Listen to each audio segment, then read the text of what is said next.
अस्सलामुअलैकुम। आज की इस वीडियो में हम CS 504 का लेक्चर नंबर 20 कवर करने वाले हैं, जिसमें हम देखेंगे इंटरेक्शन डायग्राम। जैसे नाम से ही जाहिर है कि इंटरेक्शन क्या होता है। इंटरेक्शन होता है दो चीज़ों का जो आपस में मैसेज को एक्सचेंज कर रही हैं। ठीक है, हमारे पास पर्पस आ जाते हैं इंटरेक्शन डायग्राम के, किस तरह से हम इंटरेक्शन डायग्राम बनाते हैं।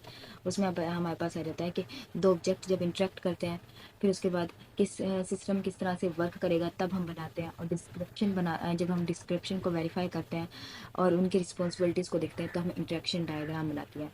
ठीक है, दो UML जो है हमें दो किस्म की डायग्राम्स पेश करता है, सीक्वेंस डायग्राम और कोलैबोरेशन डायग्राम। सीक्वेंस डायग्राम होती है जो हमारे पास टाइम बेस्ड व्यू होती है। ऑर्गेनाइजेशनल बेस्ड व्यू हमें कौन देती है? Collaboration diagram. कोलैबोरेट का मतलब होता है दो चीज़ों को मिलना, और सीक्वेंस का मतलब एक वक्त के लिहाज से चलना। ठीक है, तो हमारे पास दो ऑब्जेक्ट जो होंगे इंटरेक्ट करेंगे, मैसेज एक्सचेंज करेंगे, जितने वक्त में वो करते हैं उसको हम क्या बोलेंगे?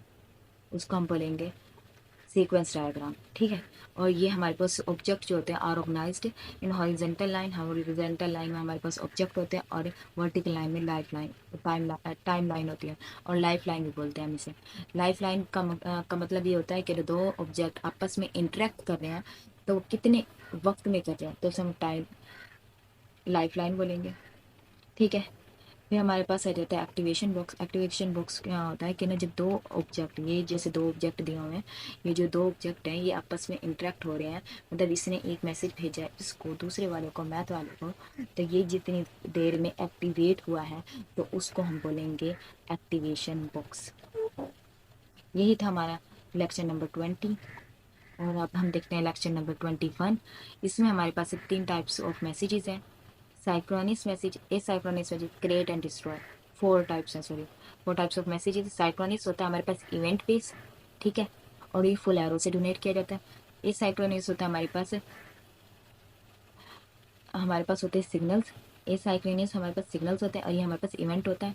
ये मैसेज, ये वाला साइक्रोनिस मैसेज होता है हमारे पास, क्या करता है कि अगर एक मैसेज आ रहा है ना, तो पहले उसको कंप्लीट करेगा फिर दूसरे को करेगा। ये क्या करता है? ये कहता है कि ना, अगर एक आ रहा है तो उसको भी करेगा कंप्लीट, और दूसरे को भी, आने वाले को भी मतलब करेगा कंप्लीट। ये क्या करता है? ये हमारे पास वेट करवाता है। एक मैसेज अगर कंप्लीट कर रहा है तो दूसरे को वेट कराता है, ये वेट नहीं करवाता है, ये ब्लॉक नहीं करता।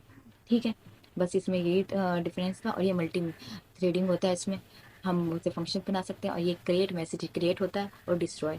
क्रिएट का मतलब क्या है? हमारे जो ऑब्जेक्ट होते हैं वो क्रिएट होते हैं, और इट सेल्फ वो खुद ब खुद ही डिस्ट्रॉय होना शुरू हो जाते हैं काम करने के बाद। ये रहा कि सिग्नल्स होते हैं डिनोटेड किया जाता है हैव आरो से, और ये ब्लॉक नहीं करते। वही जो बताया था, ये यही है सब कुछ। और sequence diagram and logical complexity, इसमें हमारे पास है कि ना, हमने जो गोल्डन प्रिंसिपल है वो हमारे पास है कि ना, स्मॉल और सिंपल रखना है। ठीक है, हमारी जो सीक्वेंस डायग्राम क्लियर होनी चाहिए, और अगर हमारी क्लियर नहीं होती तो हमें फ्लो चार्ट्स और स्प्रेड डायग्राम्स बनानी पड़ती हैं। कोलैबोरेशन डायग्राम क्या होती है? Collaboration diagram sequence diagram same ही है, लेकिन इनमें फ़र्क ये है कि वो हमारे पास टाइम बेस्ड होती है, और ये हमारे पास ऑर्गेनाइजेशनल बेस्ड व्यू देती है। ठीक है, आउटसाइड वर्ल्ड होती है। इसमें हमारे पास नंबरिंग होती है, जैसे हमारे पास लिखा है वन प्रोफेसर। ये ऑब्जेक्ट्स की हमारे पास इसमें नंबरिंग होती है। उसमें हमारे पास नंबरिंग नहीं होती, उसमें टाइम बेस्ड होता है। इसमें दो टाइप्स होती हैं, एक ऑब्जेक्ट होता है और दूसरा मैसेजेस होते हैं। इसमें भी हमारे पास synchronous message, asynchronous, create and destroy message का सेम ही होता है, और ये हमारे पास लूप्स रखते हैं। ठीक है, कंपेरिजन सीक्वेंस और कोलैबोरेशन डायग्राम्स जो हमारे पास होती हैं are the best represented by the static object को करती है, और जो फ्लो ऑफ टाइम जो होती है हमारे पास कौन करती है? सीक्वेंस डायग्राम करती है। Sequence diagram more difficult to understand. Sequence of message is more difficult to understand, समझना इन कोलैबोरेशन डायग्राम में सीक्वेंस मैसेज को समझना मुश्किल होता है इसके मुकाबले में, सीक्वेंस डायग्राम के मुकाबले में। ठीक है, कोलैबोरेशन डायग्राम मुश्किल होती है। और ये हमारे पास क्या होती है? It may be noted the complex control to is difficult to express any way, but collaboration diagram can become very complex and very quickly. लेकिन ये जल्दी भी बनती है, और क्या होती है, ये बहुत कॉम्प्लेक्स होती है कोलैबोरेशन डायग्राम। जबकि सीक्वेंस डायग्राम हमारे पास जो होती है कि कॉम्प्लेक्स नहीं होती।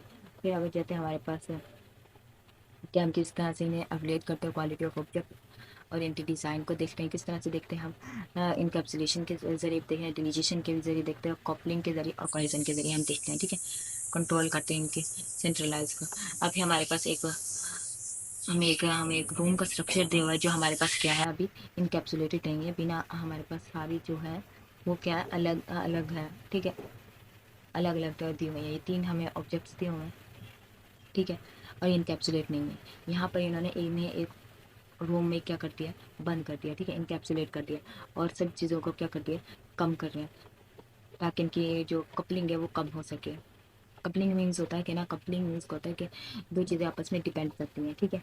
और कोहेजन मीन्स होता है कि एक ही ऑब्जेक्ट जो होता है जो अगर वो एरर डिडक्शन के लिए बनाएगा ना तो वो सिर्फ एरर डिडक्शन ही करेगा, तो वो ज़्यादा बेहतर होता है। और जबकि कपलिंग होती है कि दो चीज़ें आपस में क्या होती है, डिपेंड होती हैं और फिर क्या करती हैं, फिर वो एक काम कर रही होती है, जबकि कोहेजन ऐसी नहीं होती है, ठीक है। इसी तरह अब हमने ये जो था उसको हमें इनकैप्सुलेटेड कर दिया, ठीक है, बंद कर दिया एक उसमें, फिर उसको मज़ीद हम उसे कम करते जाएंगे ताकि हमारा जो ये है ये एक ही उसमें बन जाए। पहले हमारे पास 3 लाइनें थी ना, 3 ऑब्जेक्ट्स आ रहे थे आपस में, ठीक है, इंटरेक्ट हो रहे थे।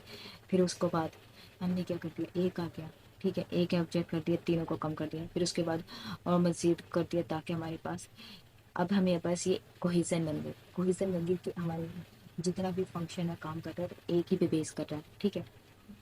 वरना ये हमारे पास जो थी वो हमारे पास ये डिपेंड हो रहे थे एक दूसरे पर।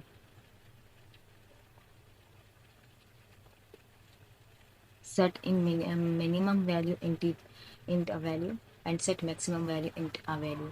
इसका मतलब ये कि पहले हमने मिनिमम की, फिर मैक्सिमम वैल्यू है, फिर हमने लिमिट कर दी।